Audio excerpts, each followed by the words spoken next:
오늘 이 밤에 우리가 이 자리에 모인 이유는 오직 한 가지입니다. 우리 모두 삼위일체 하나님 아버지를 믿기 때문입니다.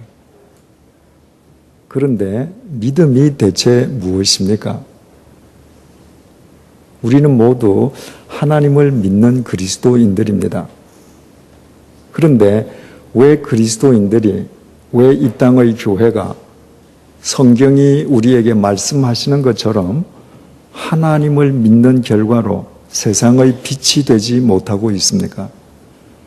왜 우리는 이렇게 주중에 밤중에 교회에 나와서 하나님의 말씀을 배울 열심을 지닐 정도로 믿음의 열심을 지니고 있음에도 불구하고 오늘날 한인 그리스도인들은 국내에서뿐만 아니라 이 북미 땅에서도 교회 밖 한인 사회로부터 비판과 조롱의 대상으로 전락하고 있습니까?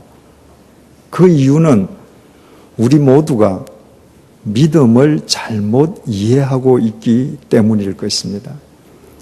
오늘 본문에 보면 한 동네에 불의한 재판관이 있습니다. 그리고 또 가난한 과부가 있습니다. 성경에서 과부는 가장 연약한 사람의 상징입니다. 이 과부가 억울한 일을 당해서 불의한 재판관을 찾아가서 억울함을 풀어달라고 호소합니다. 한 번을 찾아가지 않았습니다. 자주 찾아갔습니다.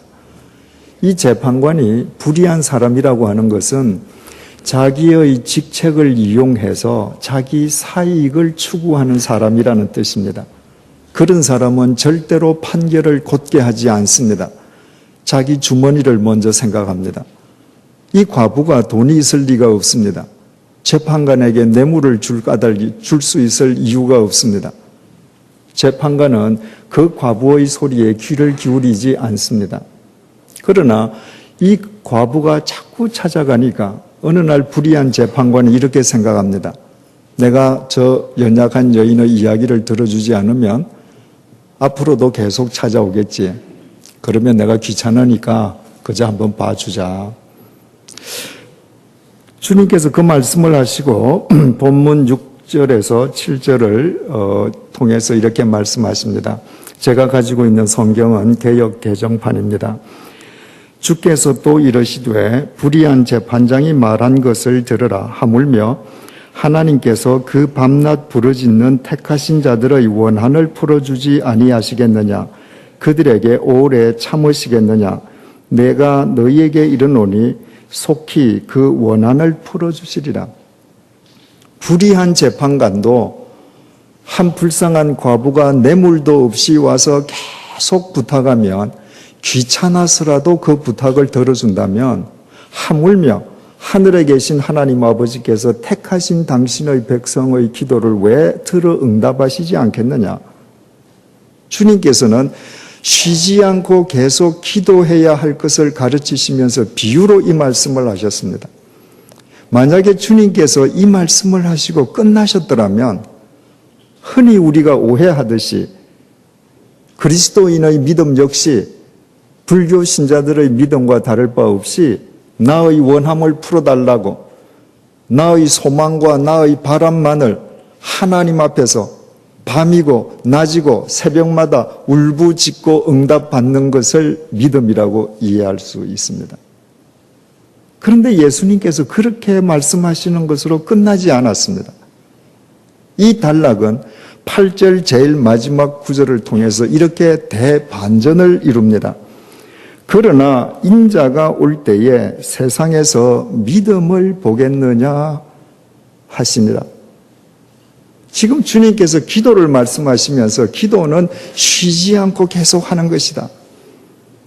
기도하면 살아계신 하나님으로부터 응답받는 것이다 라고 말씀하시면서 제일 마지막에 말씀하시기를 그러나 인자가 이 세상 끝날에 올 때에 믿음을 보겠느냐 반문하십니다. 무슨 의미이겠습니까?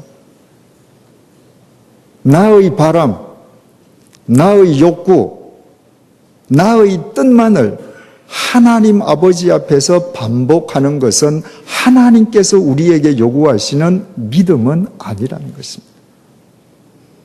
내가 나의 소원만을 아뢰는 것이, 그래서 응답받는 것이 믿음이라면 불상 앞에서 기도하는 불교 신자나 십자가 앞에서 기도하는 그리스도인이나 무슨 차이가 있을 수 있겠습니까? 인자가 이 세상 끝날에 다시 올 때 믿음을 볼 수 있겠느냐?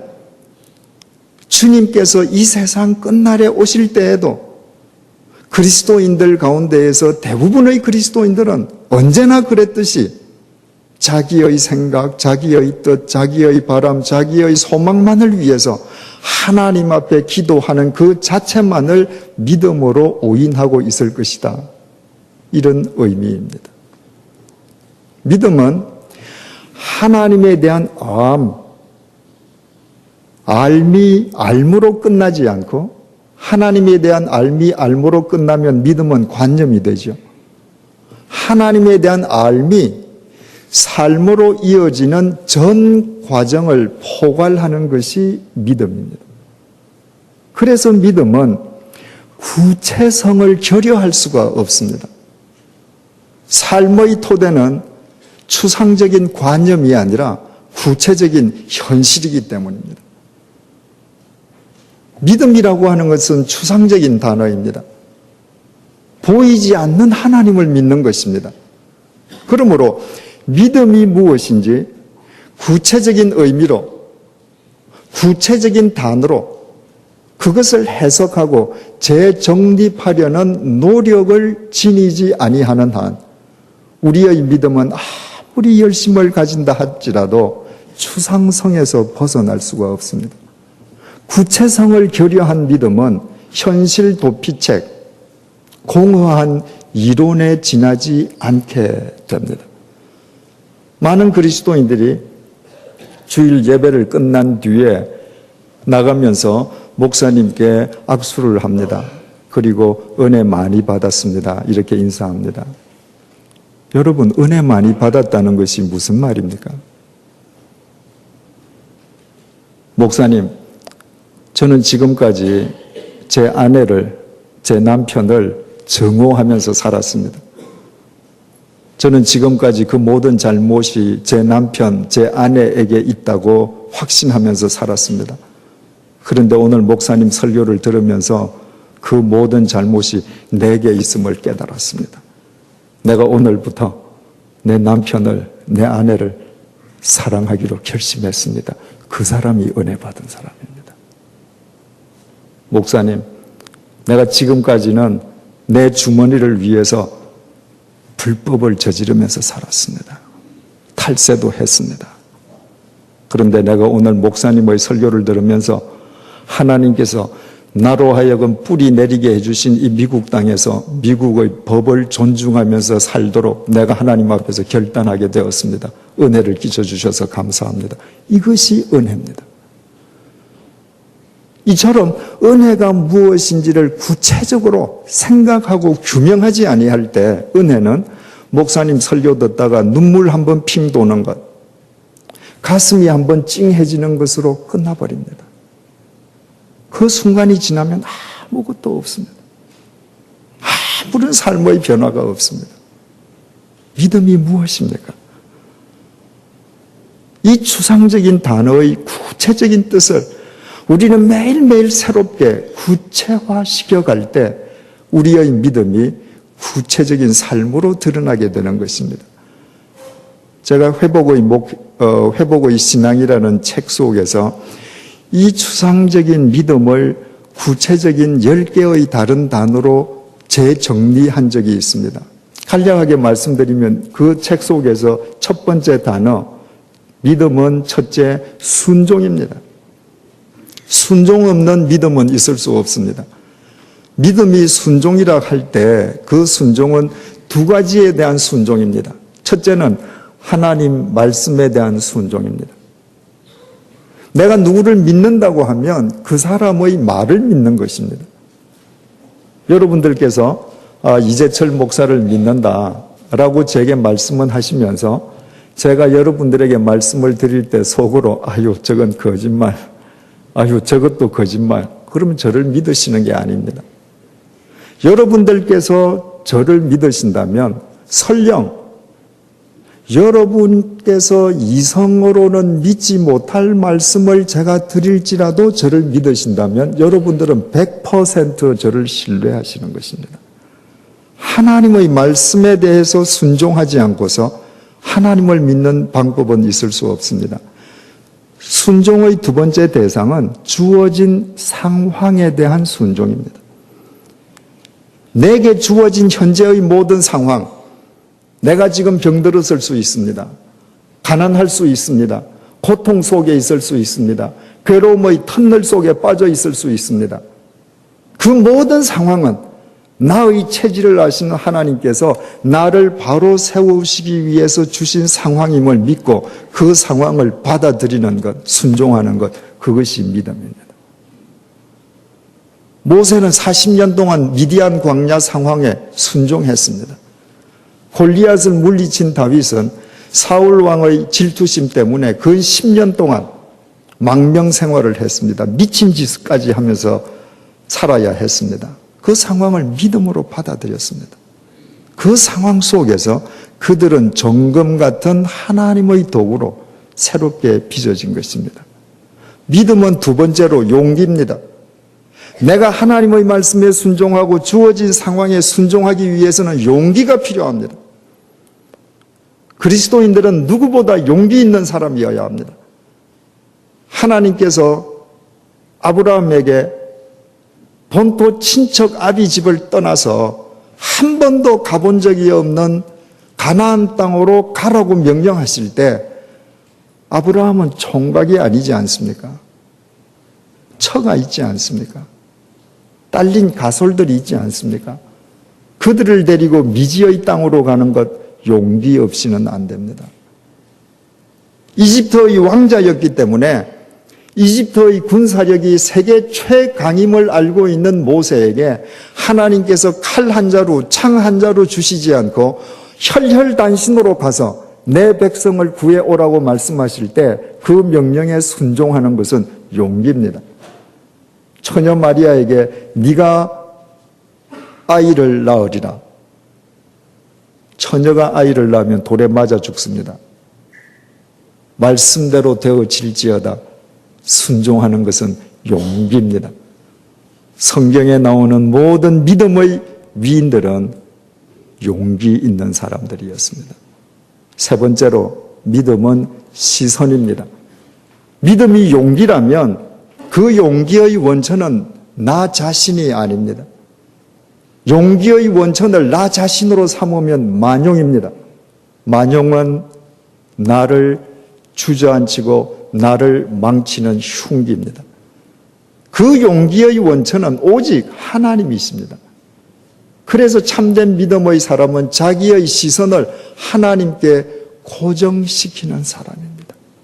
C.S. 루이스는 우리가 하나님께 우리의 시선을 고정시키고 있는 동안만 우리는 그리스도인이라고 했습니다.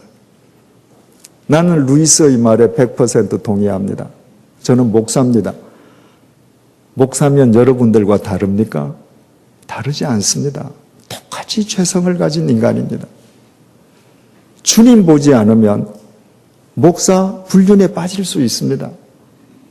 주님 보지 않으면 목사 돈의 노예로 전락할 수 있습니다. 주님에게 시선이 고정되어 있지 않으면 목사가 가장 추악한 삶을 살 수 있습니다. 주님에게 시선이 고정될 때에만 용기 있게 이 세상에서 할 것과 하지 않을 것을 구분하면서 살아갈 수 있습니다. 네 번째로 믿음은 다루어짐입니다. 다루어지는 거예요. 내가 하나님께 내 시선을 고정시키고 있으면 하나님에 의해서 나도 모르게 다루어집니다. 많은 그리스도인들이 하나님을 다루는 비법을 배우려고 합니다. 많은 책들이 하나님을 컨트롤하는 노하우를 가르쳐주고도 합니다. 여러분, 아무리 유명한 목사님이라도 아무리 베스트셀러라도 하나님을 다룰 수 있다고 여러분에게 이야기하는 책이나 목사님은 모두 거짓 선지자, 거짓 책입니다. 하나님은 인간에 의해서 컨트롤 당하시지 않습니다. 하나님에게 시선을 고정한 사람은 천지를 창조하신 하나님은 인간에게 컨트롤 당하는 분이 아니요. 그분의 손에 의해서 내가 컨트롤 당할 때만 진정 행복해짐을 알고 젊어서는 스스로 띠띠고 천방지축 다녔지만 하나님께 시선을 고정한 뒤엔 하나님께 두 팔을 벌리고 그분이 끄는 대로 따라가는 사람입니다. 다섯 번째로 믿음은 신실입니다. 하나님에 의해서 다루어지면 그 사람은 신실해질 수밖에 없습니다. 믿음은 신실과 구별되지 않습니다. 믿는다고 하면서 거짓된 삶을 산다. 아직도 믿음을 이해하지 못한 분입니다. 믿음을 헬라말로 피스티스라고 합니다. 그런데 그 피스티스라는 말은 믿음이라는 뜻과 신실이라는 뜻을 동시에 지니고 있습니다. 우리말은 믿음과 신실이 구별되지만 헬라말로는 구별되지 않습니다. 그래서 여러분들이 신약 성경을 읽으실 때 믿음이라는 단어가 나올 때마다 그 단어를 신실로 대체하시면 정확한 의미를 알 수 있습니다.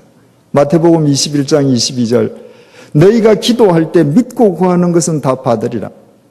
얼마나 그리스도인들이 좋아하는 구절입니까?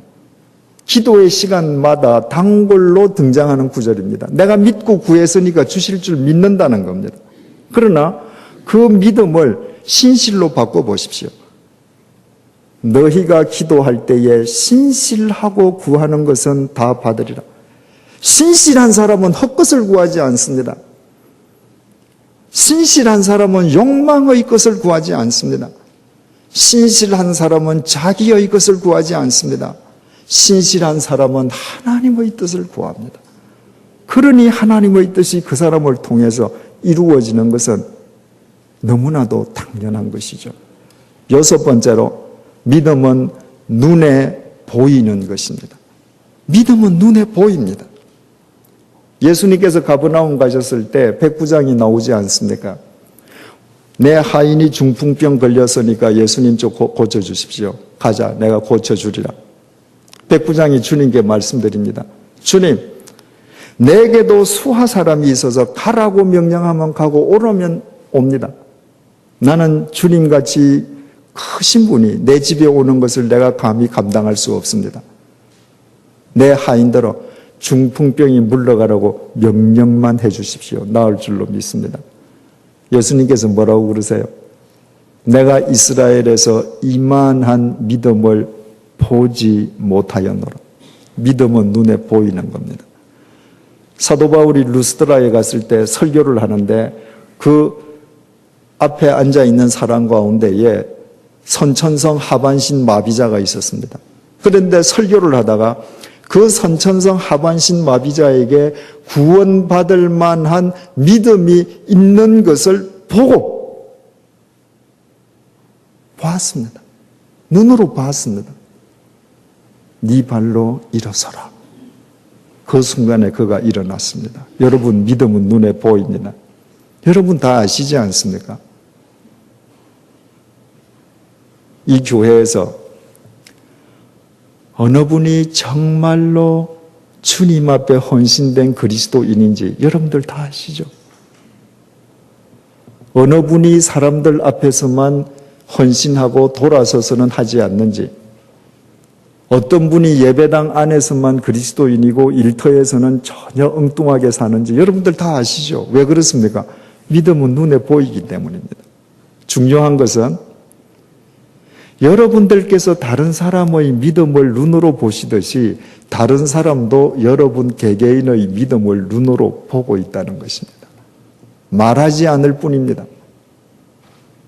저분은 진실된 분, 아닌 분 다 보고 있습니다. 믿음은 눈에 보입니다. 일곱 번째로 믿음은 자기 발견입니다. 믿음이 눈에 보인다고 하면 다른 사람 눈에만 보이는 것이 아닙니다. 믿음은 눈에 보이는 것이기 때문에 자기 눈에도 보입니다. 새로워진 자기가 보입니다. 안데르센 그 유명한 동화가 있지 않습니까? 오리떼 중에 유독 못생긴 오리가 있었습니다. 생긴 모양이 다릅니다. 색깔이 다릅니다. 목소리가 다릅니다. 걸음걸이가 달라요. 오리들로부터 매일 미움을 받습니다. 어느 날 하늘에서 멋진 새가 내려옵니다. 오리들에게 물었습니다. 저건 뭐냐? 백조랍니다. 아, 저 백조는 어떻게 하면 저렇게 멋질까? 넋을 잃고 바라보는데 이 백조가 내려와서 이 미운 오리 새끼 보고 뭐라고 그럽니까? 얘, 너 왜 거기 있니? 넌 백조야.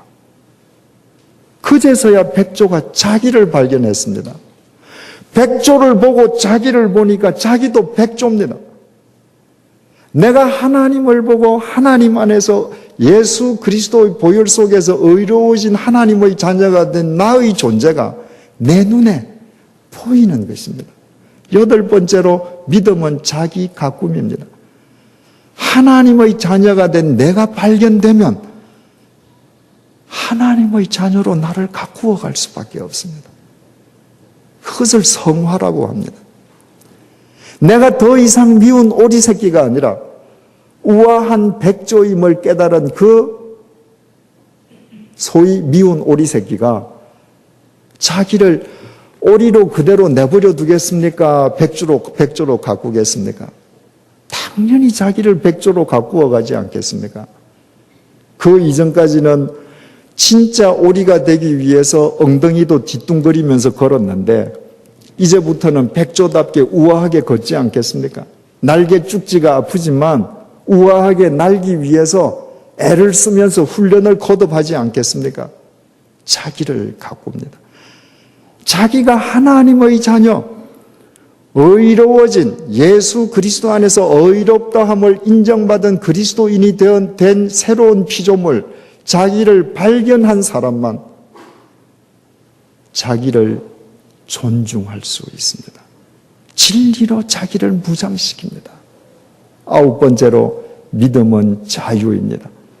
진리로 자기를 가꾸어 가기 시작하면서부터 이 세상의 모든 유혹으로부터 모든 죄의 덫으로부터 비로소 자유함을 얻습니다.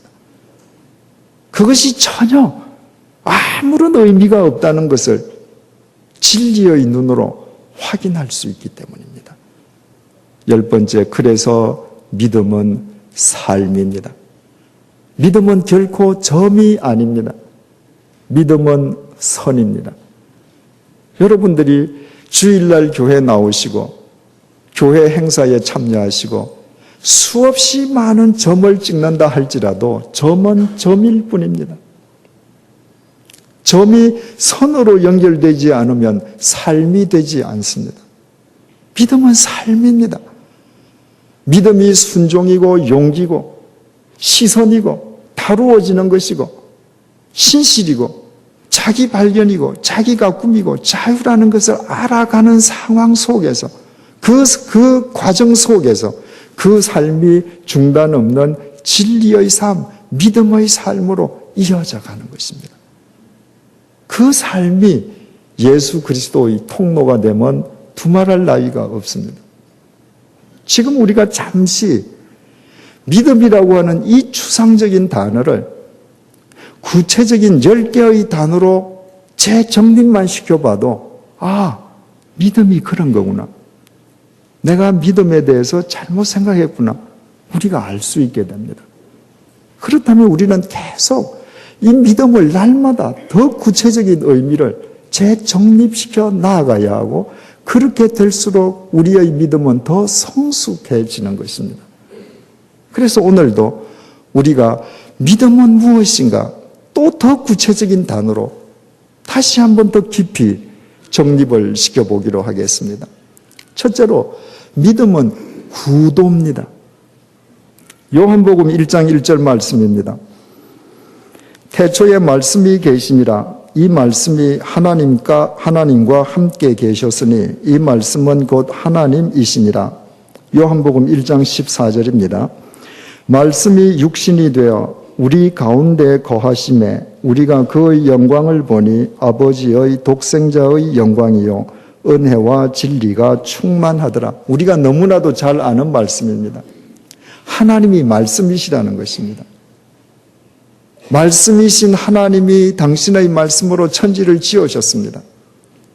그 말씀이 육신을 입고 이 땅에 오셨습니다. 우리에게 당신 자신을 계시해 주시기 위함이었습니다. 말씀이 육신을 입고 오신 그분이 하나님의 독생자 예수 그리스도시라는 것입니다. 이것이 오늘날 우리의 번역 성경이 우리에게 전해주는 내용입니다. 한국 개신교 역사상 최초로 번역된 신약 성경은 1887년 만주 봉천에서 발간된 예수 선교 전서입니다. 그 성경을 만주 봉천 지방에서 선교하시던 로스 선교사님이 번역하셨기 때문에 로스역 성경이라고도 말을 합니다. 그러니까 지금부터 약 124년 정도 전에 번역된 성경이죠. 그 성경은 똑같은 말을 이렇게 번역했습니다. 요한복음 1장 1절입니다. 처음에 도가 있되 도가 하나님과 함께하니 도는 곧 하나님이시니라. 요한복음 1장 14절입니다. 대저 도가 육신을 입어 넉넉히 은총과 진리로 우리 사이에 거하여 우리가 그 영화를 본 것이 아버지가 낳은 외아들의 영화와 같으니라 하더라. 태초에 말씀이 계셨고 그 말씀이 육신을 입고 오신 분이 예수님이시다. 말씀 참 모호할 수 있습니다. 왜냐하면 나에게는 내 아버지 말도 말씀이거든요. 여러분들은 목사님의 설교도 말씀이라 그러잖아요.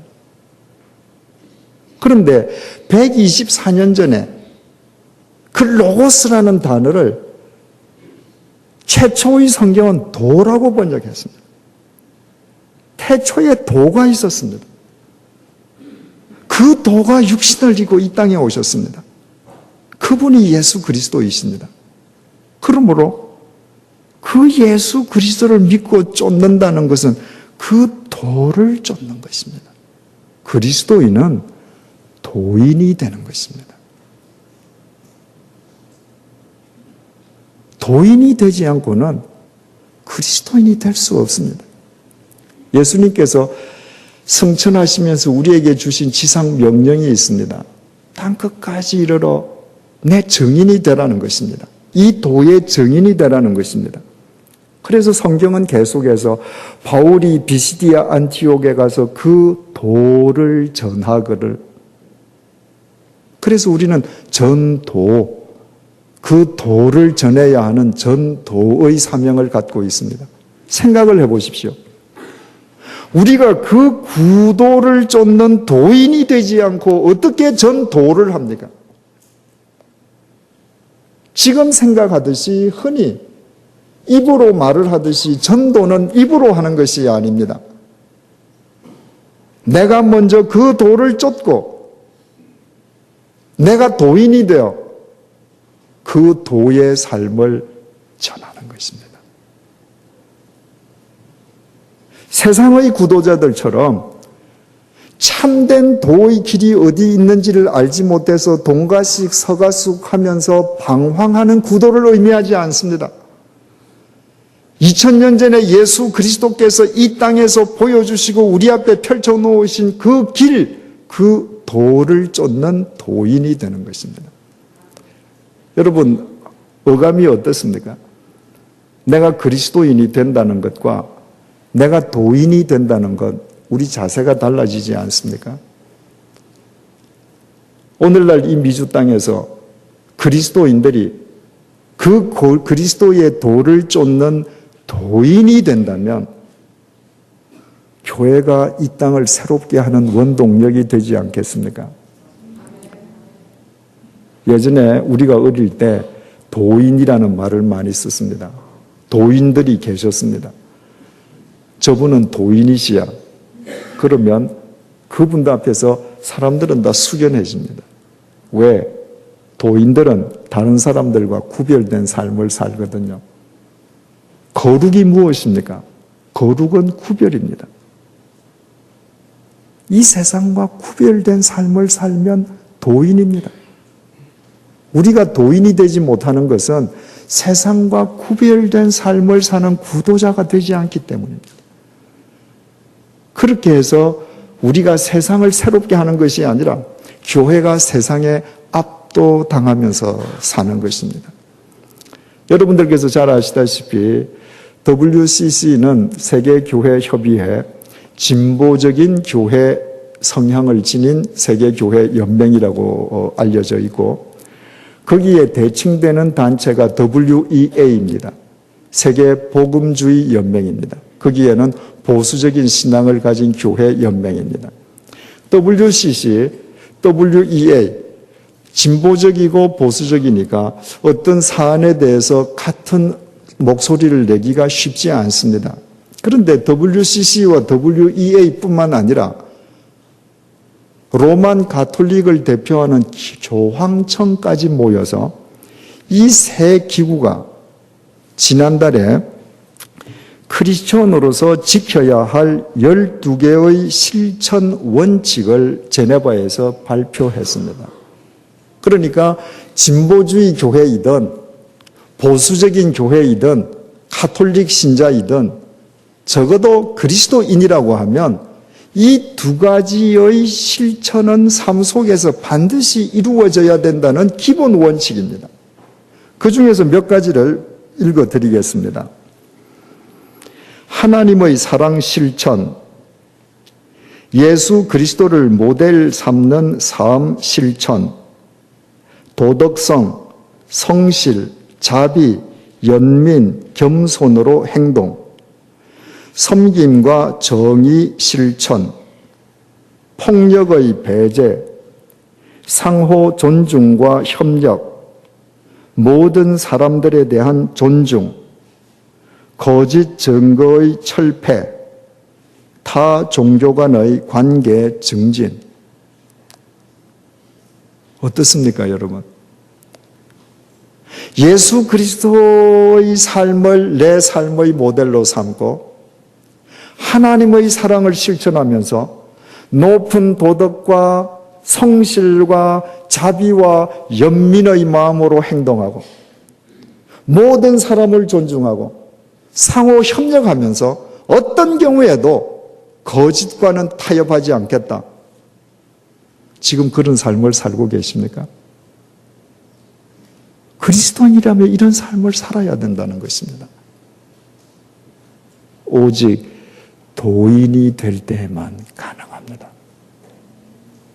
두 번째로 믿음은 탈화, 벗을 탈자에 신화자, 신을 벗는 것입니다.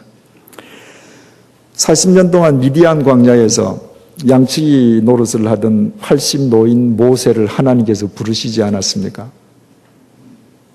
모세를 부르신 하나님께서 모세에게 하신 첫 번째 명령이 이렇습니다. 출애굽기 3장 5절입니다. 내가 선 곳은 거룩한 땅이니 내 발에서 신을 벗어라. 하나님께서 모세에게 내리신 첫 번째 명령이 탈화해라. 신을 벗어라.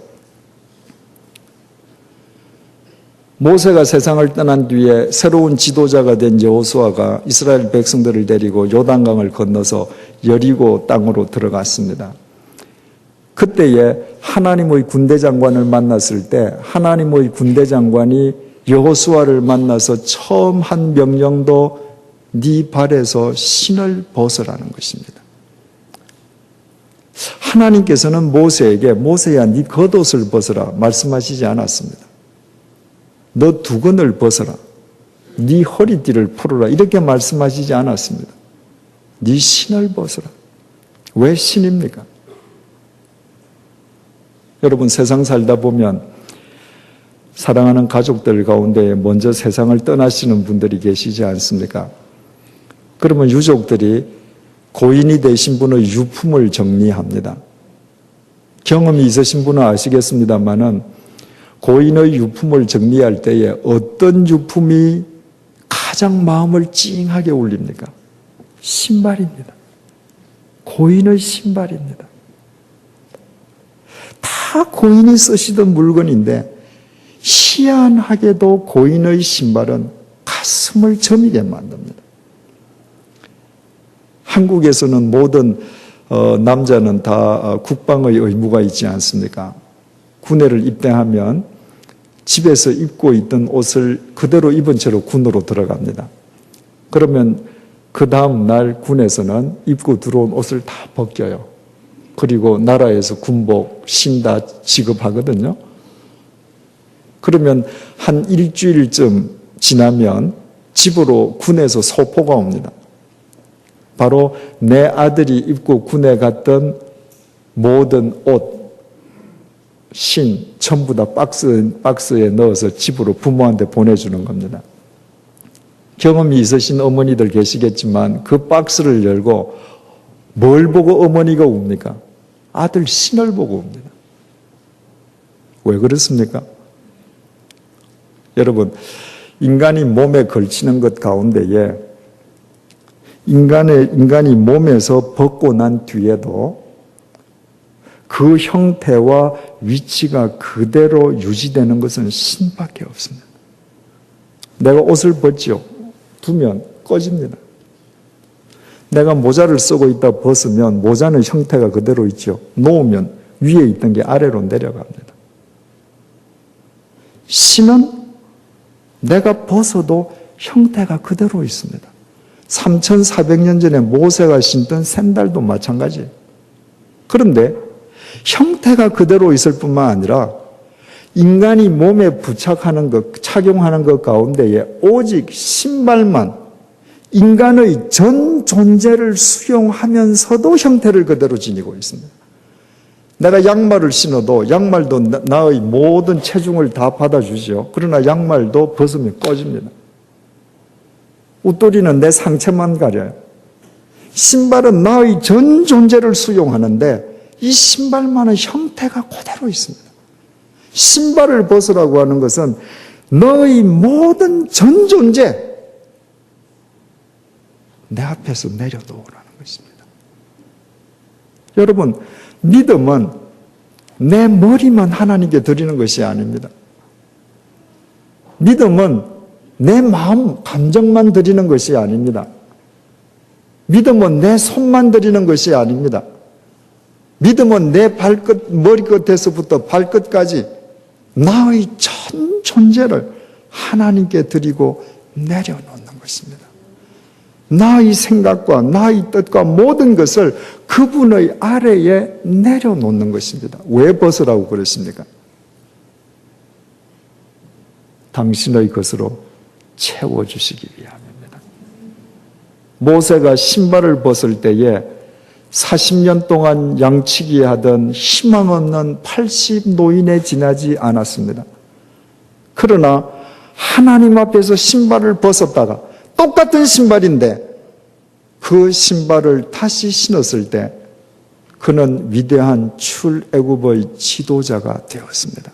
그의 전 존재를 내려놓을 때에 하나님께서 당신의 것으로 채워주셨기 때문입니다. 우리가 주님을 쫓아 따라갈 때 때로 고독할 수 있습니다. 고통스러울 때가 있습니다. 언제 끝날지 앞이 보이지 않는 캄캄한 터널을 오늘도 내일도 끝도 없이 걸어가야 할 때가 있습니다.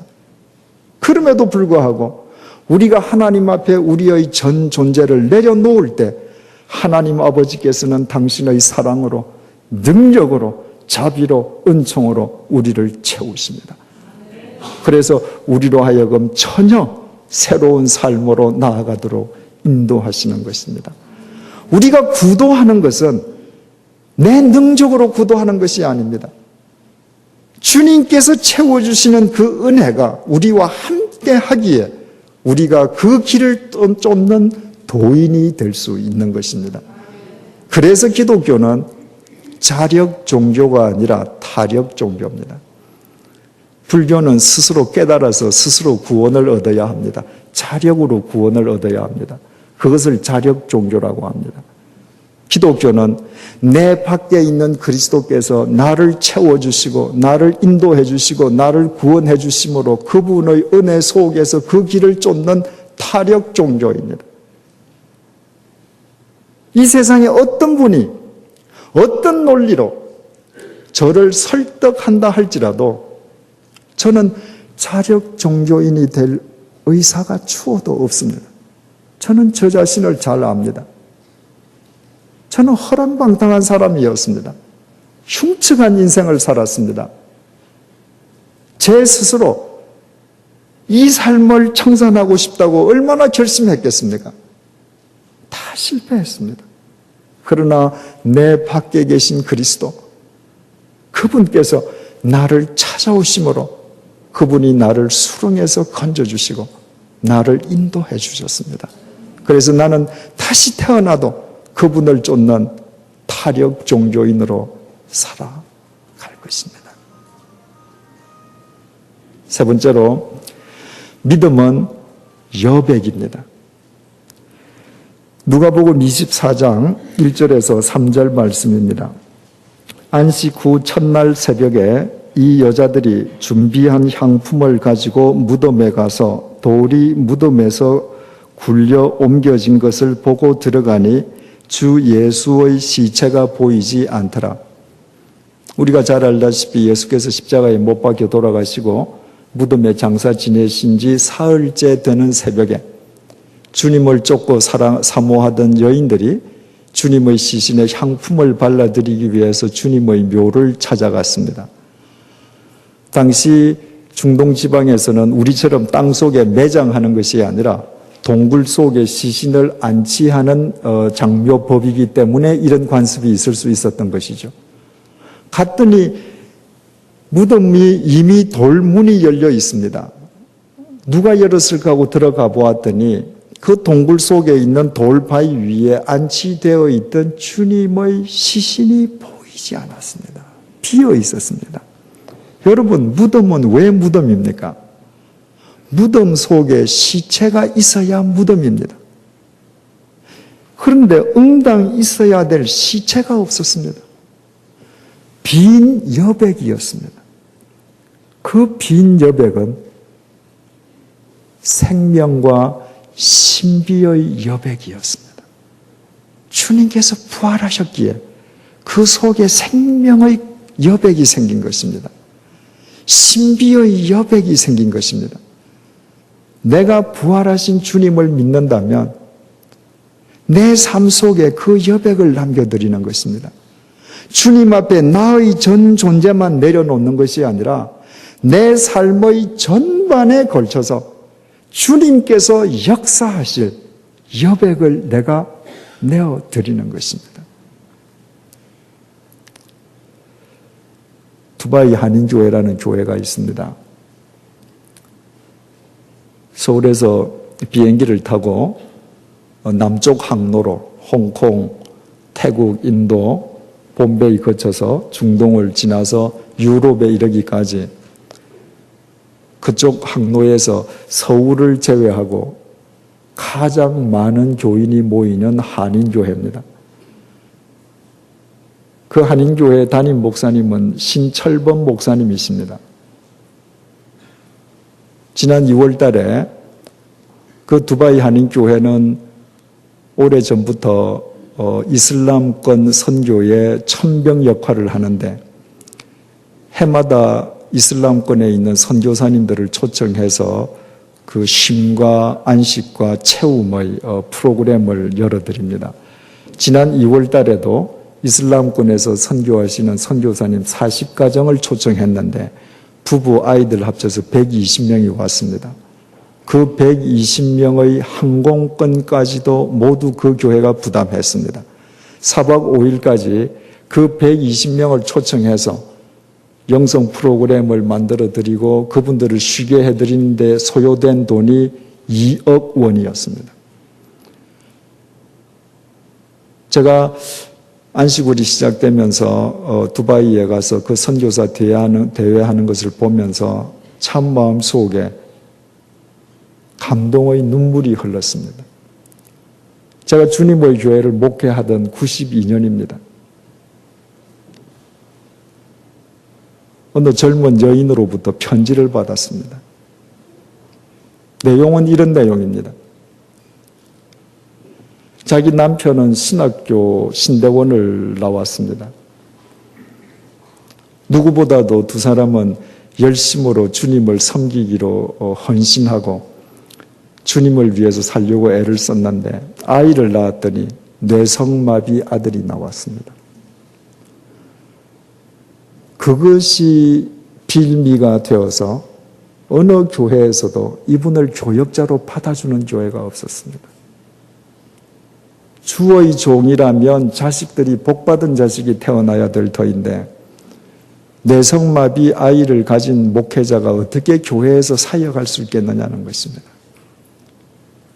그래서 그 젊은 부인이 시리에 빠져 있다가 제가 쓴 새 신자반이라는 책을 보고 요한이 젊은 나이에 주님의 명령을 받고 늙은이가 될 때까지 오직 예수님의 생모 마리아를 복양하는 그 삶, 그것을 자기의 소명으로 받아서 했을 때에 주님께서 끝내 요한으로 하여금 요한복음 쓰게 하시고 요한 1서, 2서, 3서, 요한계시록을 쓰게 하신 그 주님을 믿는 소망이 생겨서 이제 어떤 어려움이 있어도 견딜 수 있게 되었다고 감사하는 편지였습니다.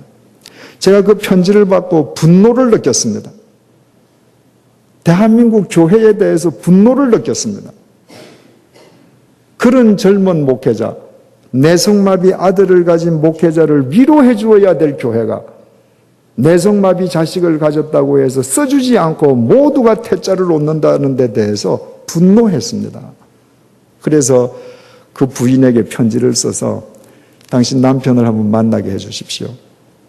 그래서 그 남편을 만났습니다. 그래서 제가 혹 나하고 같이 사역할 의사가 있습니까?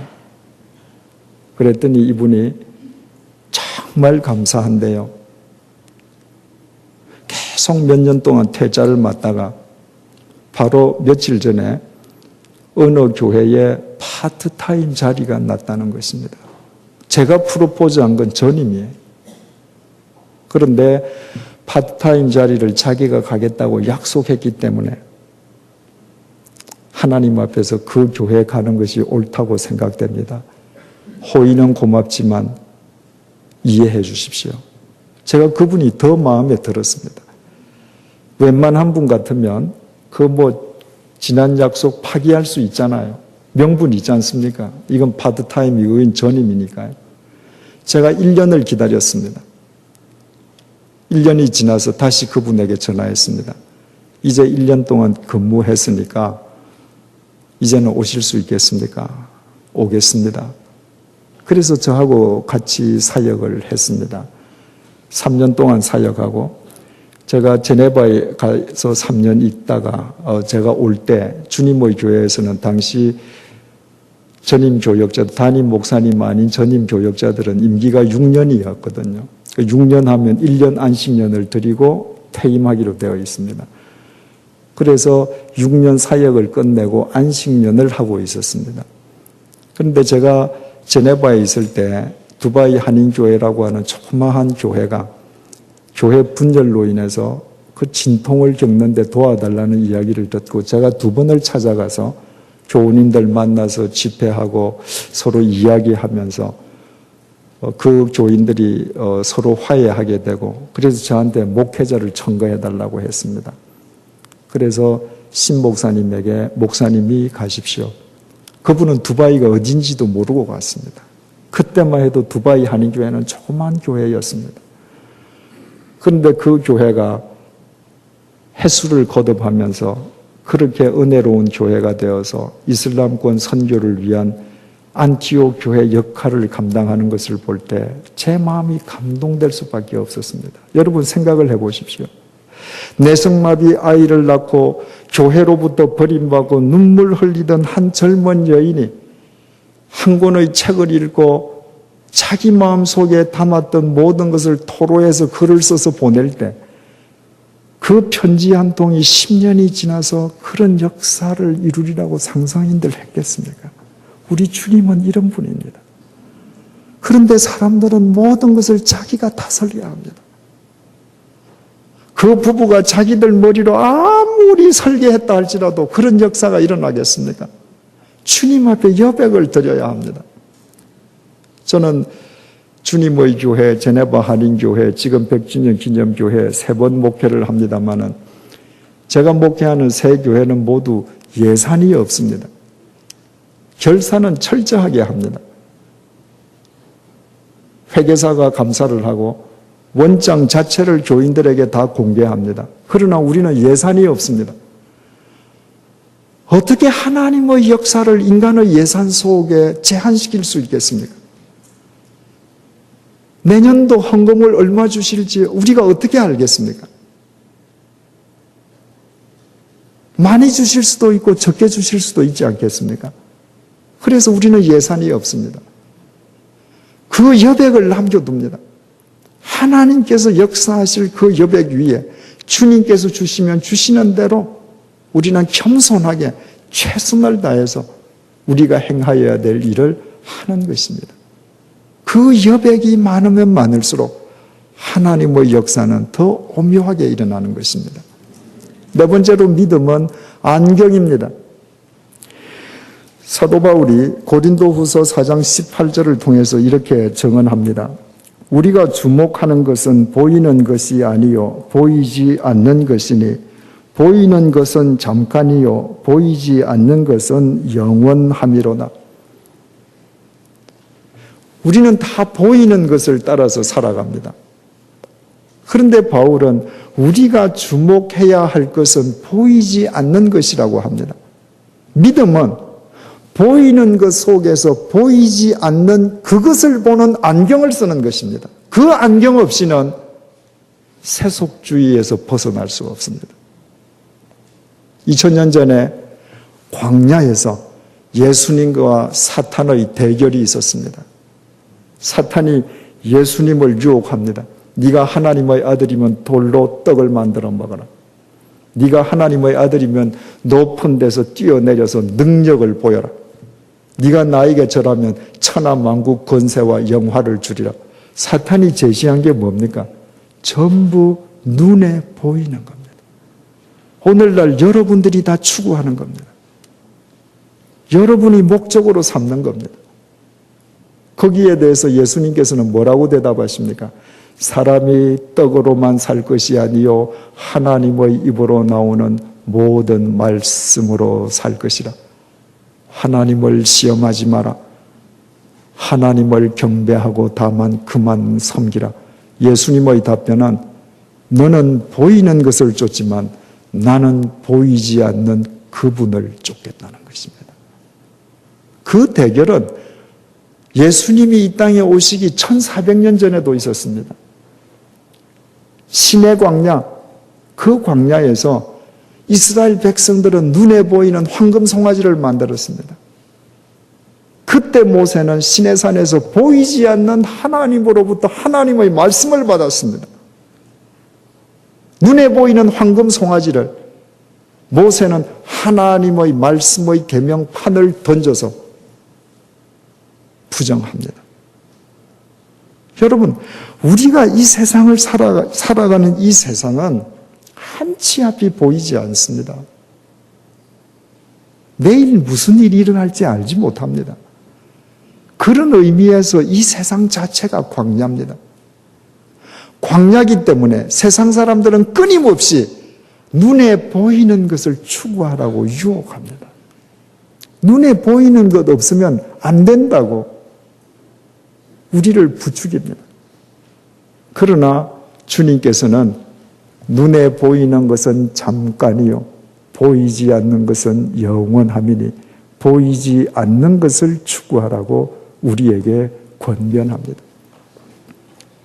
제가 예수님과 관련된 또는 성경에 기록되어 있는 사도들과 관련된 여러 유적지를 많이 가봤습니다만은 개인적으로 가장 은혜를 받았던 곳은 터키입니다. 터키는 사도 바울이 1, 2차, 3차 전도 여행을 했던 곳이고 요한 사도가 아시아 7교회를 세웠던 곳이고 동로마 제국의 수도가 그곳에 있으면서 곳곳마다 예배당이 세워져 있던 곳입니다. 그러나 오늘날 터키 순례를 하신 분은 아시겠습니다만 가면 어떻습니까? 가는 곳마다 예배당은 무너져 있습니다. 폐허화되어 있습니다. 이스라엘에 가서 마치 무당사당처럼 희한하게 생겨 있는 성당들을 보면 아무런 감동이 없습니다. 그러나 터키에서 비스디아, 안디옥, 다소, 그 바울이 다니고 요한 사도가 아시아 7교회를 세웠던 그 흔적을 다니면서 무너진 흔적들만 보면 말할 수 없이 은혜를 받습니다. 거기에는 분명히 뚜렷한 한 가지의 메시지가 있습니다. 끊임없이 보이는 것을 세우는 인간, 끊임없이 보이는 것을 허무시는 하나님. 인간은 끊임없이 보이는 것을 세웁니다. 하나님은 끊임없이 허무셨습니다. 얘들아, 이거 아니야. 이거 아니야. 이것 너머에 있는 것을 보거라. 터키 다소에서 사도 바울의 생가라고, 소위 사도 바울의 생가, 제가 소위라고 말씀드리는 것은 확인할 수 없다는 거죠. 단지 그렇게 알려져 있을 뿐입니다. 소위 바울의 생가라고 하는 터에 갔을 때 눈에서 눈물이 핑 돌았습니다. 거기에도 폐허입니다. 아무것도 없습니다. 우물터 하나 남아 있습니다. 그 자리에 섰을 때 제 귀에서 바울의 음성이 맴돌았습니다. 우리가 주목하는 것은 보이는 것이 아니요 보이지 않는 것이니, 보이는 것은 잠깐이요 보이지 않는 것은 영원함이니라. 그 똑똑한 사도 바울이 2000년 전에 그의 학력으로, 그의 경력으로, 그의 능력으로 눈에 보이는 황제의 논리를 쫓아서 보이는 것을 추구했더라면 폐허화된 그 건물과 함께 사도 바울은 2000년 전에 중동의 한 줌의 재로 소멸되고 말았을 것입니다. 그는 보이지 않는 것을 보는 안경을 지녔기에 목이 잘려도 감수했습니다. 그리고 오늘까지 성경 가운데에서 우리 가운데에 영원히 살아 있습니다. 우리는 그 안경을 써야 합니다. 다섯 번째로 믿음은 메움입니다. 메움, 구멍을 메우는 것입니다. 학개 1장 6절 말씀입니다. 너희가 많이 뿌릴지라도 수확이 적으며 먹을지라도 배 부르지 못하며 마실지라도 흡족하지 못하며 입어도 따뜻하지 못하며 일꾼이 싹쓸 받아도 그것은 구멍 뚫어진 전대에 넣음이 되느니라. 하나님 보시기에 이스라엘 백성들의 삶이 구멍 뚫린 전대와 같다는 것입니다. 그런데 하나님께서 말씀하신 이 말씀은 이스라엘 백성들의 경제적인 상황만을 의미하는 것이 아니라 이스라엘 백성들의 영적 상태를 의미하는 것입니다. 하나님 보시기에 이스라엘의 영적 상태가 구멍 뚫린 전대와 똑같다는 것입니다. 왜 구멍이 뚫렸을까요? 세계적인 구호단체인 미국의 월드 비전, 그 회장이신 리차드 스턴스가 자기의 자서전을 발간을 했습니다. 그 자서전의 제목이 구멍난 복음입니다. 왜 그분이 그런 제목을 붙였는가? 이유가 있습니다. 그 리차드 스턴스와 아주 절친한 친구가 있는데 그 친구는 신학교를 나오고 목회자입니다. 그 친구가 신학교에서 신학 공부를 할 때 기숙사에서 한 방에 있는 동료와 함께 성경을 펴고 성경에서 인간에게 하나님께서 정의 그리고 이웃 사랑을 명령하시는 구절에 줄을 쳤습니다. 무려 2000구절이 나왔습니다. 우리 한글 성경으로 신구약이 약 1750페이지입니다. 그러니까 하나님께서 정의를 요구하시고 이웃사랑, 사람 사랑을 요구하시는 구절이 평균 한 페이지에 한 구절 이상 있는 겁니다. 그 다음에 리처드 스턴스 친구가 줄친 구절을 가위를 가지고 다 오렸습니다. 성경에서 2,000구절을 오려낸 겁니다. 그랬더니 성경에서 2,000구절을 오려내면 어떻게 되겠습니까? 구멍투성이가 되죠. 그 신학생이 왜 불경하게도 하나님의 성경을 그렇게 구멍투성이로 만들었는가? 이유는 간단했습니다. 자기 자신을 비롯해서 현대의 그리스도인들이 얼마나 하나님의 말씀을 마음대로 재단하는지, 얼마나 자기 입맛에 맞는 말씀만을 붙잡고 살아가는지를 실증적으로 보여주기 위함이었습니다.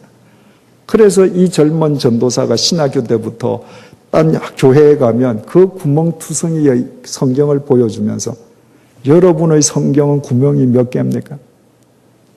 여러분의 성경은 온전합니까? 그 친구로부터 리차드 스턴스가 깊은 감동을 받았습니다.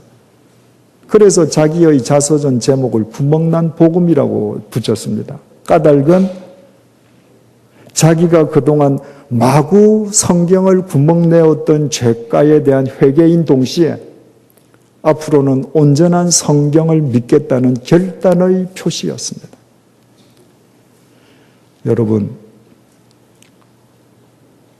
여러분의 성경은 어떻습니까? 여러분의 성경이 구멍투성이라면 여러분이 아무리 교회를 열심히 찾는 종교 행위를 한다 할지라도 하나님 보시기에 여러분의 영적 상태는 구멍난 전대처럼 구멍난 누더기일 수밖에 없습니다. 믿음은 뭔가?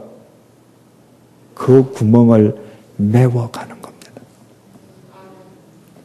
온전한 성경을 믿는 것입니다. 메워간다는 것이 무엇을 의미합니까? 내 구미에 맞는 말씀만을 행하는 것이 아니라 이 속에 기록되어 있는 모든 말씀대로 사는 것입니다. 그때 말씀이 내 몸을 통해 육신을 입습니다. 많은 사람들이 왜 하나님의 말씀대로 살지 않고 구멍난 복음을 들고 다니는가? 이유는 간단합니다. 착각에서 비롯합니다.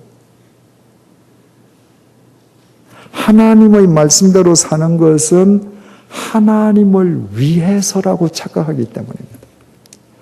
하나님을 위해서 살아드리는 겁니다.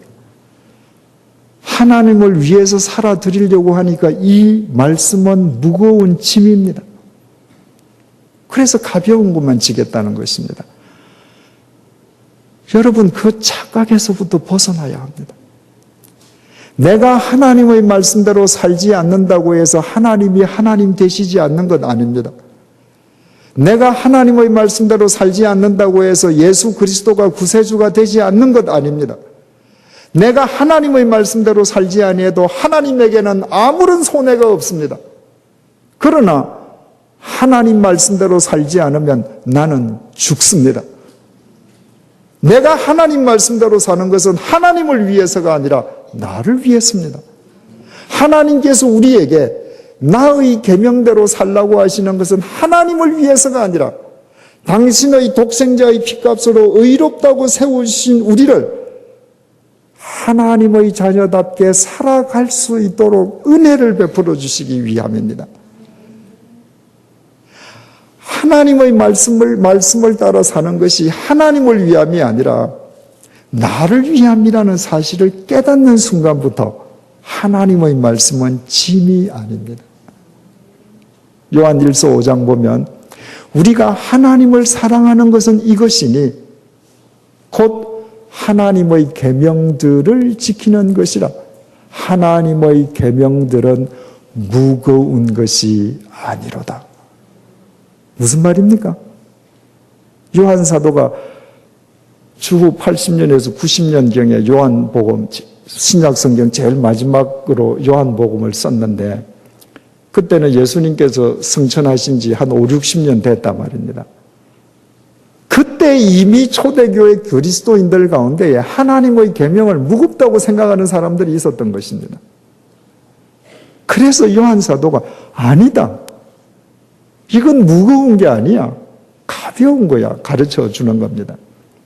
지금은 100세가 가까우신 어르신이신데 이분이 6.25 사변 때 정릉에 계셨고, 그런데 그 피난으로 정릉에 그 움막을 치시게 되셨는데 어린 아이들하고 데리고 있는데 먹을 것이 없습니다. 근데 마침 친가가 을지로에 있었습니다. 그래서 이분이 을지로에 가면 이제 어머니가 아이들하고 먹으라고 자루에 쌀을 퍼주시는 거예요. 그 쌀을 한 대, 두 대 퍼주면 그 대수가 늘어나는 만큼 자루가 무거워지잖아요. 그런데 그분이 뭐라고 그러셨는지 아십니까? 무거울수록 가벼워라. 여러분, 만약에 그분이 돈을 받고 남의 짐을 져다주는 짐꾼이라면 한 대, 두 대 더 넣을수록 무거우면 더 무거워라 이렇게 됐을 겁니다. 남을 위해 져주는 거니까. 그런데 어머니가 한 대, 두 대, 세 대, 네 대 자꾸 넣어줄수록 어깨는 무거운데 더 가벼워요. 왜? 이 쌀은 내 자식들의 생명이니까. 나의 피가 되니까. 내가 지고 가는 것은 이웃집 사람을 위해서가 아니라 내 사랑하는 가족을 위해서니까. 더 퍼주면 퍼줄수록, 무거울수록 더 가벼운 거예요. 더 퍼줄수록 생명이 한 달, 두 달 더 길어지는 거니까. 하나님의 계명은 계명대로 살수록 내 생명이고 피입니다.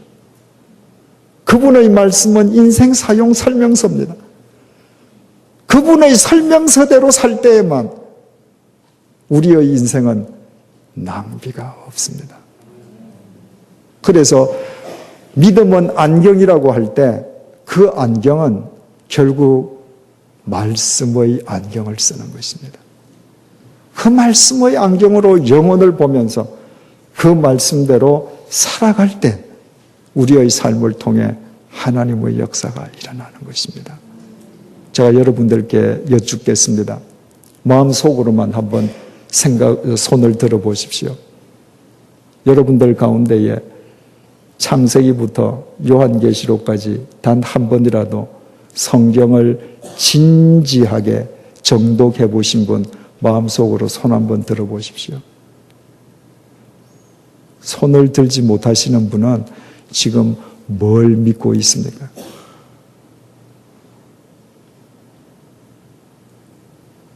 우리는 말씀을 믿어야 하고 그 말씀도 구멍난 복음이 아니라 온전한 말씀을 쫓아 살 때 우리의 삶을 통해 그분의 역사는 이루어집니다. 여섯 번째로 믿음은 해석입니다.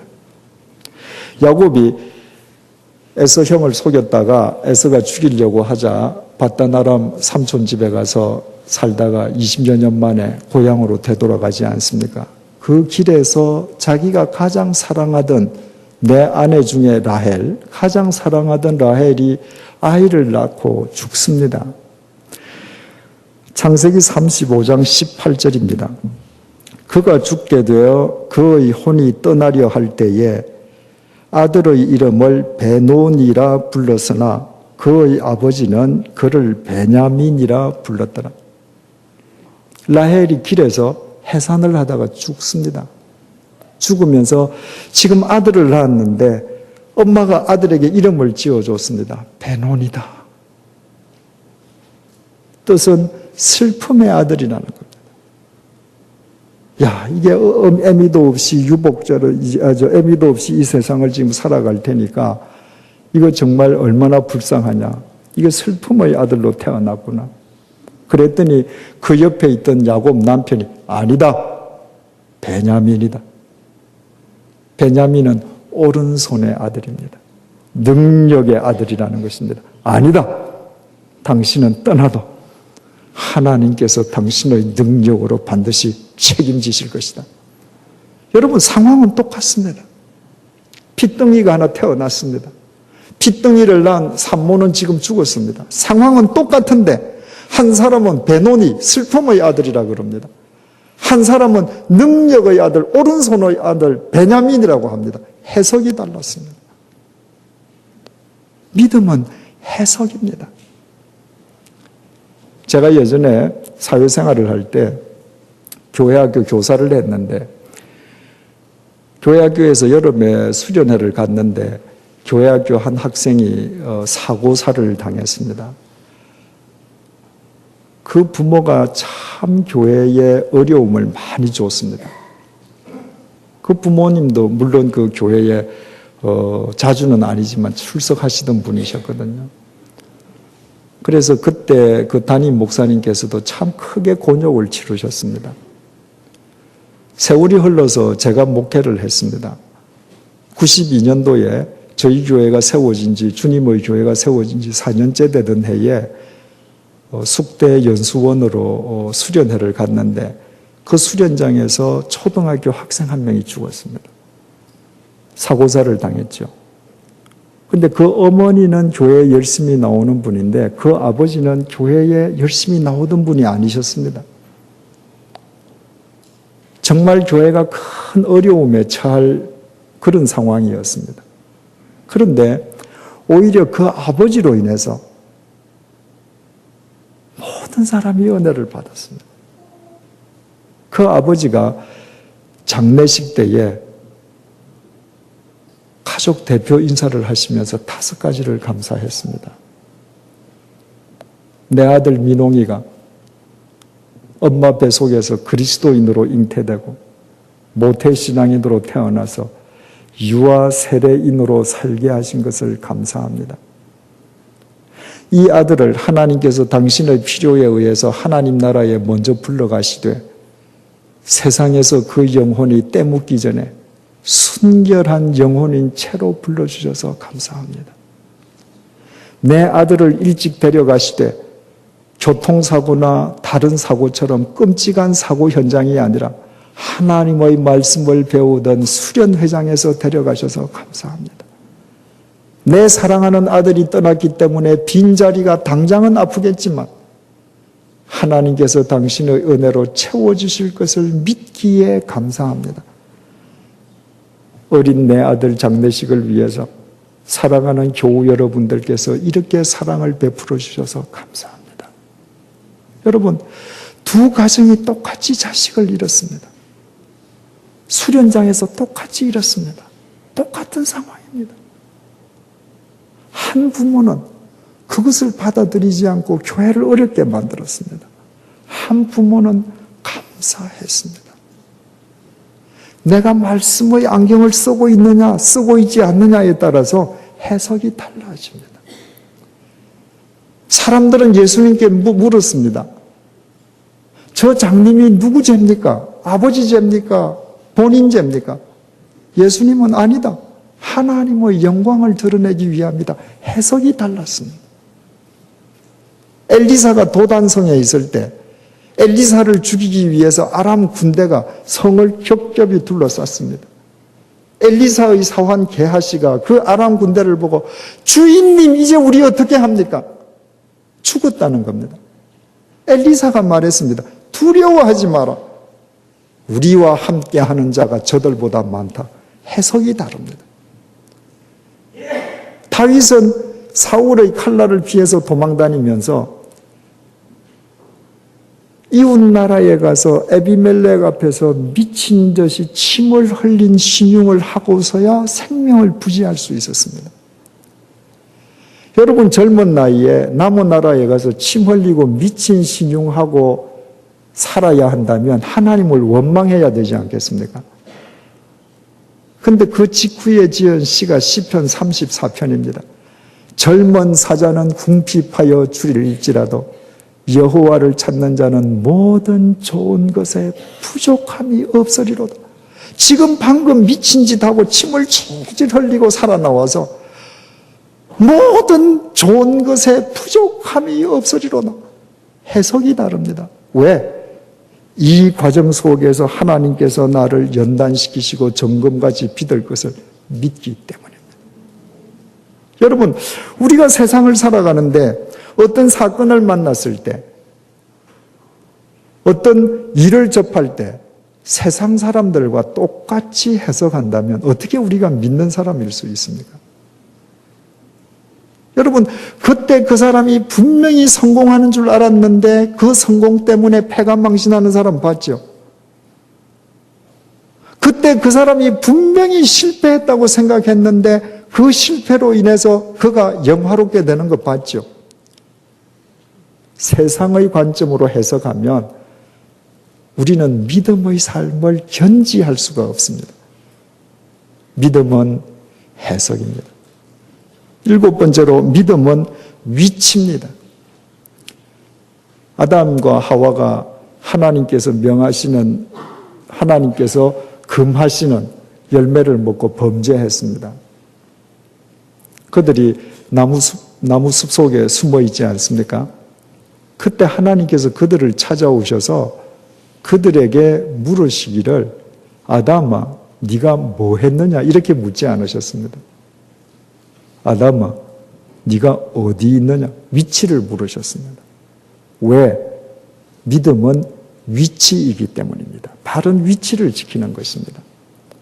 하나님과의 관계에서 우리의 바른 위치는 하나님 아래쪽입니다. 사랑과의 관계에서 우리의 바른 위치는 대등한 관계입니다. 물질과의 관계에서 우리의 위치는 물질 위쪽이 되어야 합니다. 그래서 항상 물질은 우리 밑에, 사람은 우리 앞에, 하나님은 우리 위에 계셔야 합니다. 그런데 아담과 하와는 네가 이 열매를 먹으면 네가 하나님과 같이 되리라. 위에 계셔야 하실 그 하나님과 동등한 위치가 되기 위해서 범죄한 것입니다. 인간은 발 밑에 두어야 할 물질을 자기 머리 위에 둡니다. 물질을 섬깁니다. 하나님을 끌어내려서 자기와 대등한 자리에 둡니다. 그리고 사람을 자기 수하의 도구로 씁니다. 그래서 모든 관계가 다 뒤틀리고 맙니다. 사도행전의 사람들은 이 위치를 바르게 설정한 사람들입니다. 그들은 하나님을 위로 모셨을 뿐만 아니라 물질은 철저하게 발 아래 두었습니다.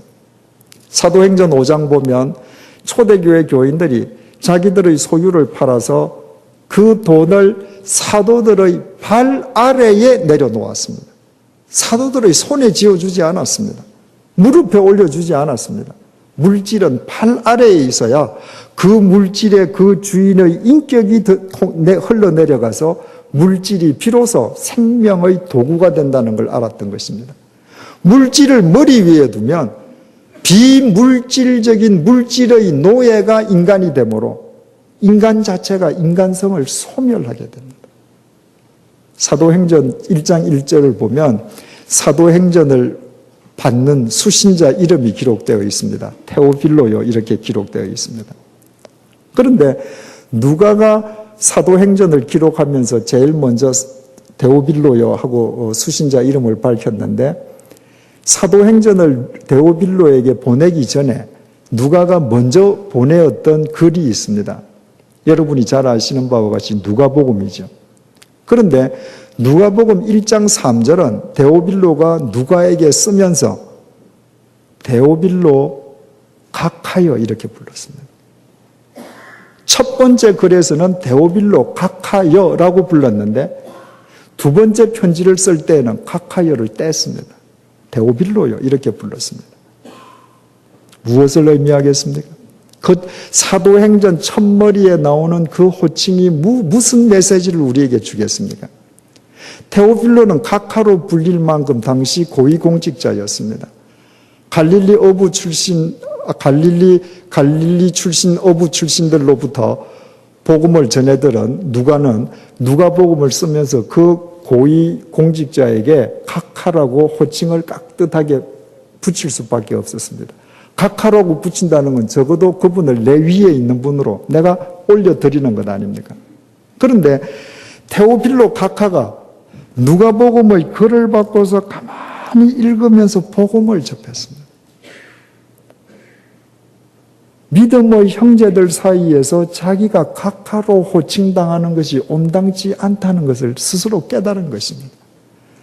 테오필로는 자기의 계급장을 스스로 뗀 것입니다. 그래서 초대교회 모든 믿음의 그리스도인들과 같이 대등한 형제 자매가 된 것입니다. 그래서 두 번째 편지 누가가 쓸 때에는 각하를 뗐습니다. 데오필로요. 여러분, 윗자리에 있는 사람이 스스로 계급장을 떼주지 않으면 아래 사람은 그 계급장 절대 못 뗍니다. 윗사람이 계급장을 떼어주지 않는 한은 아래 사람과 대등한 관계가 절대로 맺어지지 않습니다. 서구 사람들은 이름을 그저 호칭 이름 부르면 되잖아요. 우리는 아들이 아버지 이름 못 부르지요. 수하 사람이 상사 이름 못 부르죠. 더더구나 그 유교의 가부장적인 그런 계급 인식이 아직 남아 있어서 교회의 직분도 계급으로 인식되는 교회가 많거든요. 아무리 믿음이 좋은 시어머니도 며느리하고 좋은 관계를 맺는 시어머니는 참 드뭅니다.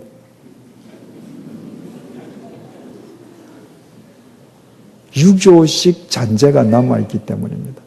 어느 목사님이 쓰신 글을 읽었습니다. 정말 모든 면에서 모범이신 권사님이신데 며느리하고의 관계만은 정말 나쁜 겁니다. 목사님을 만나기만 하면 매일 며느리 험담을 하시는 거예요. 그래서 목사님께서 권사님, 성경이 뭐라고 얘기합니까? 서로 사랑으로 종노릇하라고 하지 않습니까? 권사님이 며느님을 사랑하시되 종노릇하기까지 사랑해 보십시오. 그러면 됩니다. 그랬더니 권사님이 뭐라고 말씀하셨느냐 하면 아무리 성경이 그렇게 말을 해도 우리 같은 유교식 사회 속에서는 이렇게 답변을 하셨습니다. 그래서 목사님이 정색을 하시고 권사님에게 이렇게 반문하셨습니다. 권사님은 공자의 제자입니까? 아니면 예수의 제자입니까? 여러분, 제가 여러분들에게 여쭙고 싶습니다. 여러분은 공자의 제자입니까? 예수의 제자입니까? 예수님은 우리에게 이렇게 말씀하십니다. 요한복음 15장 15절입니다. 이제부터는 너희를 종이라 하지 아니하리니 종은 주인이 하는 것을 알지 못함이니라. 너희를 친구라 하였으니 내가 내 아버지께 들은 것을 다 너희에게 알게 하였음이니라. 하나님의 아들이 이 땅에 오셔서 우리는 그분을 주님으로 모시는데 그분은 우리 앞에 서셔서 내가 너를 친구로 삼았다. 대등하게 대해주십니다. 예수님께서는 하나님의 계급장을 떼셨습니다. 그래서 우리가 그분과 사귈 수 있는 것입니다. 여러분이 어떤 직책에 계십니까? 어떤 직분에 계십니까? 어떤 호칭으로 불리십니까? 데오빌로가 자기의 계급장을 떼는 순간부터 사도행전이 시작되듯이 여러분의 계급장을 떼는 순간부터 여러분의 삶은 사도행전으로 엮어지기 시작할 것입니다. 여덟 번째로 믿음은 복귀입니다. 미디안 광야에서 모세를 부르신 하나님 아버지께서는 모세에게 명령하셨습니다. 애굽으로 돌아가라고요. 그 애굽은 40년 전에 모세가 도망 나왔던 곳입니다.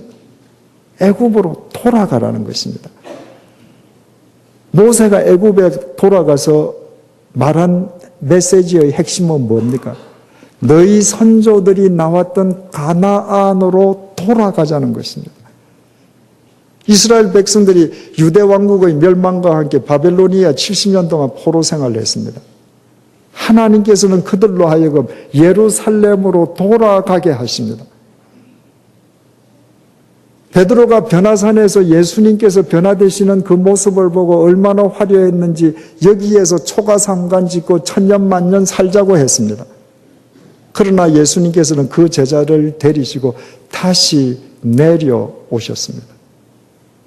믿음은 복귀, 다시 돌아가는 것입니다. 주님께서는 우리를 불러내십니다. 우리가 세상 속에 있을 때는 세상이라는 운물 속에서 세상 자체를 이해하지 못합니다. 세상에서 불러내셔서 세상을 객관적으로 바라보게 하십니다. 이 세상 속에서 우리가 무엇을 지향해야 할 것인지, 우리가 어떻게 해야 이 세상을 새롭게 해야 할 것인지를 바라보게 하신 뒤에 다시 되돌아가게 하십니다. 그래서 믿음은 복귀입니다. 내가 은혜 받았다고 해서 모두 신학교 가는 것 아닙니다. 내 살림을 다 내팽개치고 교회에 와서 산다고 해서, 기도원에 가서 산다고 해서 하나님께서 기뻐하시는 것 아닙니다. 내 삶의 현장으로 돌아가는 것입니다. 주님께서는 땅끝까지 이르러 내 증인이 되라고 말씀하십니다. 땅끝은 내가 한 방향을 향해서 계속 나아가면 지구를 되돌아서 다시 내 현 위치로 되돌아옵니다. 땅끝의 출발점은 내 삶의 현장입니다.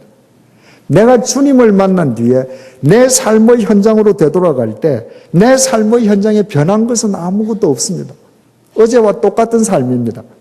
그러나 그 삶의 의미와 목적이 달라졌습니다. 주님을 위한 일이 되었습니다.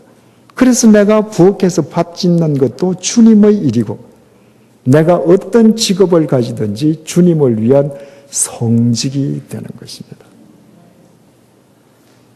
C.S. 루이스는 나는 내가 회심한 뒤에 회심하기 전에 일을 반복하리라고는 꿈에도 생각하지 못했다. 예기치 못한 기쁨이라는 책에서 이렇게 말을 했습니다. 주님을 만났을 때 뭔가 대단한 일을 하리라고 생각을 했습니다. 그러나 C.S. 루이스에게 주님께서 요구하신 것은 네 자리로 되돌아가라는 것입니다. 그래서 대학 강단에서 강의하면서 글을 쓰던 C.S. 루이스는 바로 그 책상에서 그 만년필로 주님을 위한 글을 쓰기 시작했습니다. 그래서 사도 바울 이후 2000년 기독교 역사상 가장 위대한 기독교 변증가라는 이야기를 듣습니다. 교회는 주차장이 아니라 주유소입니다. 많은 교회들이 가능한 한 교인들을 교회에 묶어두려고 합니다. 그렇게 해서는 가정도 세상도 새로워지지 않습니다. 우리가 주유소에 가는 것은 주차하기 위함이 아닙니다. 에너지를 공급받아서 목적지로 가기 위함입니다.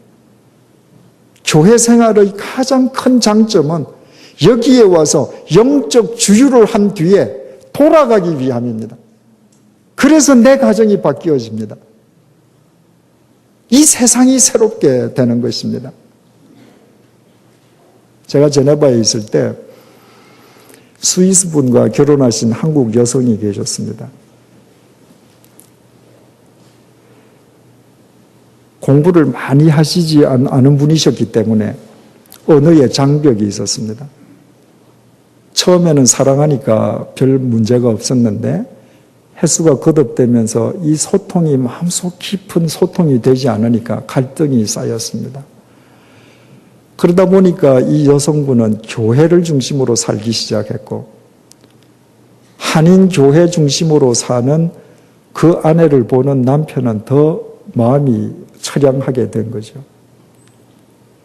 제가 가서 그분에게 가정을 위주로 사시라고 말씀을 드렸습니다. 그리고 제가 그 댁에 찾아가서 남편도 한번 만났습니다. 제가 몇 해 전에 제네바 한인교회 30주년, 창립 30주년 기념 집회에 갔더니 그분이 저한테 전화를 하셨어요. 제네바에서 먼 도시로 남편하고 이사를 갔는데 집회에 지금 참석하려고 기차역에 있는데 기차가 제네바역에 좀 늦게 도착해서 집회에 늦게 도착하더라도 양해해달라는 것입니다. 그래서 제가 여쭈었습니다. 서방님은 어디 계십니까? 그랬더니 그 스위스 사람들은 여유가 있는 분들은 샬레라고 산에 그 집을 한 채씩 사서 별장으로 두고 주말이면 그 샬레에 가 있고 이제 주중이면 집에 오고 이러거든요. 남편은 샬레에 올라갔다는 겁니다.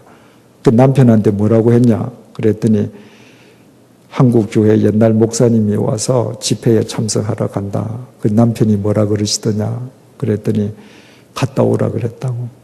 그 지금 기차 타려고 그런다고. 그래서 제가 그분께 말씀드렸습니다. 집사님, 저를 믿으신다면 제 얘기를 들으십시오. 집회에 오지 마십시오. 남편한테 가십시오. 집회는 나중에 테이프로 들으십시오. 그리고 남편한테 가서 꼭 이 이야기 하십시오. 목사가 주님께서 당신이 남편 곁에서 남편을 섬기는 것이 주님께서 더 기뻐하실 것이라고 말해서 내가 그것이 동의가 돼서 왔다고. 주일날 와서 예배드리는 건 당연하지만 금요일, 토요일 날 남편 산 위에 두고 혼자 와서 교회에 있으면 그 부분은 날이 갈수록 남남이 될 수밖에 없지 않겠습니까? 이번에 안식을 하면서 스위스를 가서 그 부인을 만났습니다. 요즘 어떻게 사십니까? 그 이후로 남편과 사이가 좋아졌다고요. 여러분, 그리스도인으로 되돌아가는 겁니다.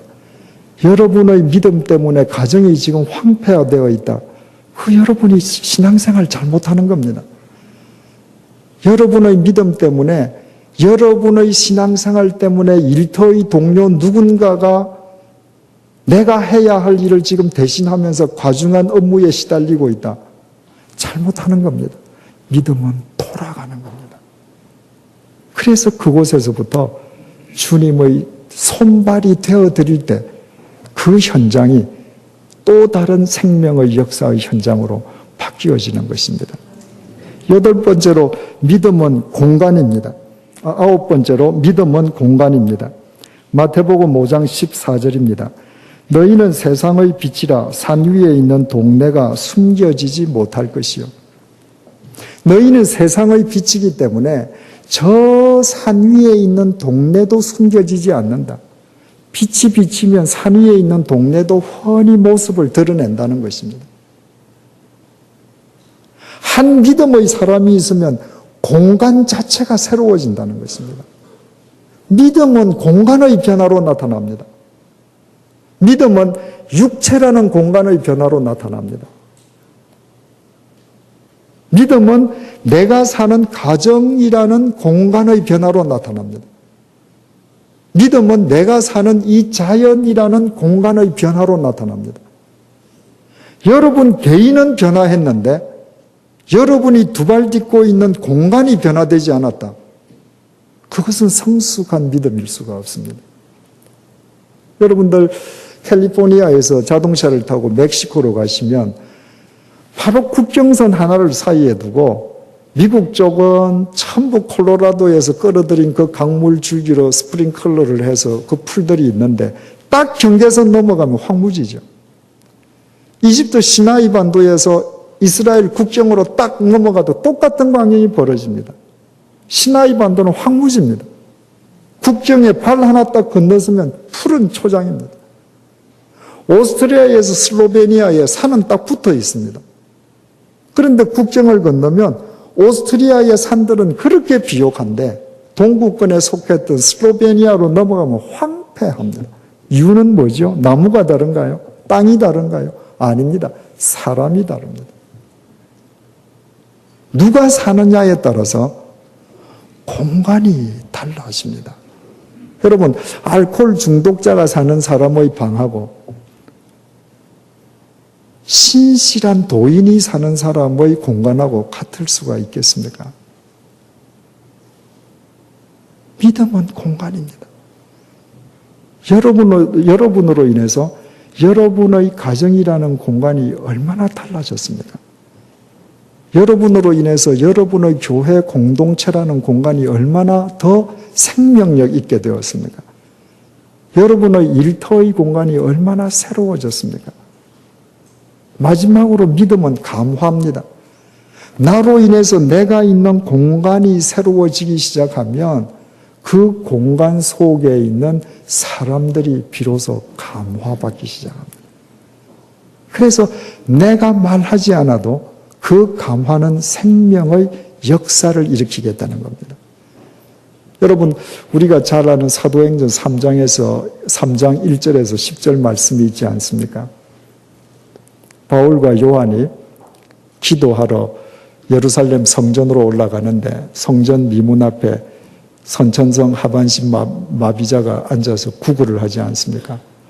시뻘건 눈으로 베드로를 바라보고 구걸을 했습니다. 이 거지는 아무 뜻도 없이 그저 A도 시뻘건 눈으로 보면서 늘 하던 대로 구걸을 했는데 베드로는 그 자리에 멈추어 서서 아테니즈, 게이즈, 응시했습니다. 이 거지는. 그리고는 베드로가 그 거지에게 말을 했습니다. 블레포, look at me. 그렇게 시뻘건 눈으로 보지 말고 나를 주목해라. 그랬더니 이 거지가 몸을 추스리고 시뻘건 눈으로 보던 그 눈을 정색을 하고 에페코, give attention. 자기를 응시하는 베드로의 눈에 자기의 시선을 꽂았습니다. 머릿속에 그림이 그려지시죠? 자, 거지가 한 분 줍시오. 베드로가 그 자리에 서서 응시합니다. 형제여, 나를 주목하시오.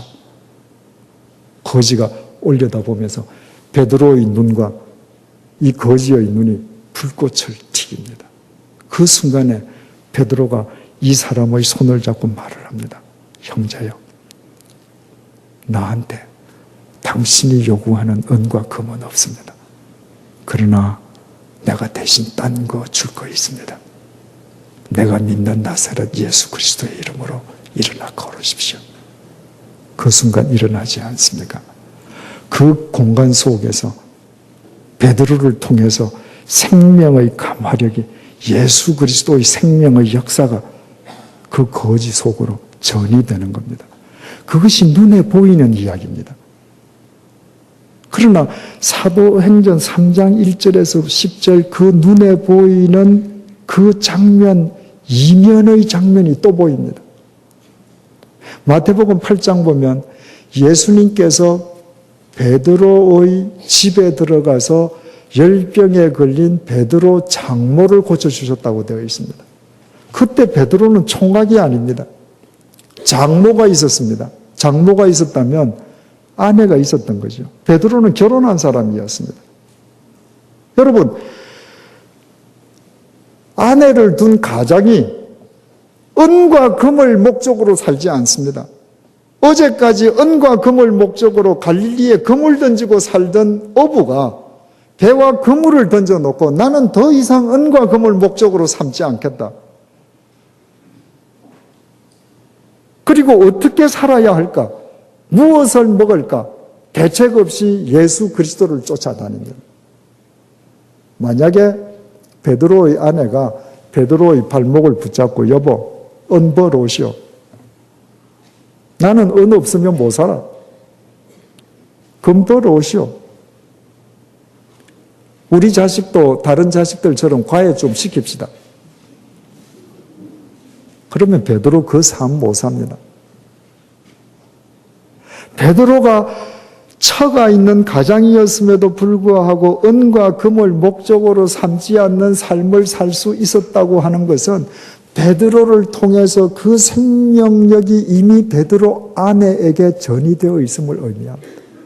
베드로 아내도 같은 가치관을 지닌 겁니다. 신앙관을 지닌 겁니다. 여보, 하시오. 내 자식, 내 가족, 내 어머니, 내가 책임지겠습니다. 우리 은과 금 더 이상 목적 삼지 맙시다. 우리 예수 그리스도를 목적으로 삼읍시다. 그래서 베드로가 나를 보시오.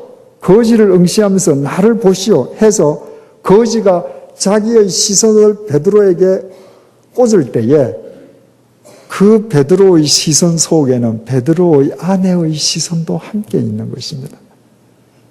베드로가 거지를 향해서 손을 내밀 때 베드로의 손만이 아니라 그 손은 그 아내의 손도 오버랩되어 있는 것입니다. 베드로가 주님을 쫓아서 온 세상을 쫓아다닐 때 그 마음 속에는 그 안에도 함께 자리 잡고 가는 것입니다. 내가 정말 믿음의 사람이 되고 내가 삶의 공간이 새로워지면 내 공간 속에 있는 내 가족, 이웃, 동료들에게 이 생명은 전이 됩니다. 그래서 같은 가치관과 같은 믿음, 같은 지향점을 갖게 됩니다. 그때부터 우리는 새로운 삶을 향한 멋진 출발을 할 수 있는 것입니다. 제가 몇 해 전에 받았던 편지를 하나 읽어드리는 것으로 마무리를 하겠습니다. 저는 모 교회의 집사이고 구역장의 한 사람입니다. 저는 남편 때문에 가면을 쓰고 교회와 구역 모임에 참석하고 있습니다. 부모를 떠나 아내와 연합하라 하셨지만 남편은 아직도 정신적으로나 경제적으로나 시부모님에게 예속되어 있습니다. 부부싸움하면 싸웠다고 시부모님께 전화하고 재산도 시부모님 명의로 관리하고 있습니다. 툭 하면 언어폭력과 육체적 폭력을 행사하기도 합니다. 아이 앞에서도 예외가 없습니다. 아이 앞에서 저를 때리고는 아이에게 엄마가 맞을 짓을 해서 맞는다고 말을 합니다.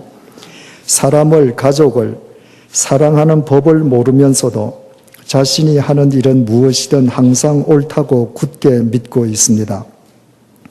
무엇보다 괴로운 것은 겉으로는 모범적인 기독교인처럼 보인다는 것입니다. 주일 성수는 말할 것도 없고 비가 오나 눈이 오나 1년 12달 새벽 기도회에도 어김없이 참석하고 있습니다. 웬만한 신앙 서적은 거의 다 읽어 굉장히 박식하기도 합니다. 교인들은 어쩌면 저렇게 믿음이 좋을 수가 하며 남몰래 당하는 저의 상처와 아픔을 감히 상상조차 하지 못합니다. 우리 부부에게는 딸아이가 한 명 있습니다. 그 외동딸이 상처받는다고 해도 남편은 딸아이는 저보다 똑똑해서 상처받지 않는다며 아무 때나 저를 때립니다. 아빠가 엄마에게 폭력을 행사할 때 절망, 불만, 공포 등이 아이의 마음에 크나큰 상처를 낼 텐데 어찌 그런 것에는 아랑곳하지 않는지 차라리 미치고 싶을 때가 한두 번이 아닙니다. 출세욕은 누구 못지않아 교회와 세상에 한 다리씩 걸치고 있습니다. 남들에게 뒤질까봐 쉬지도 못합니다. 딸아이에게도 매일 공부 닥달입니다.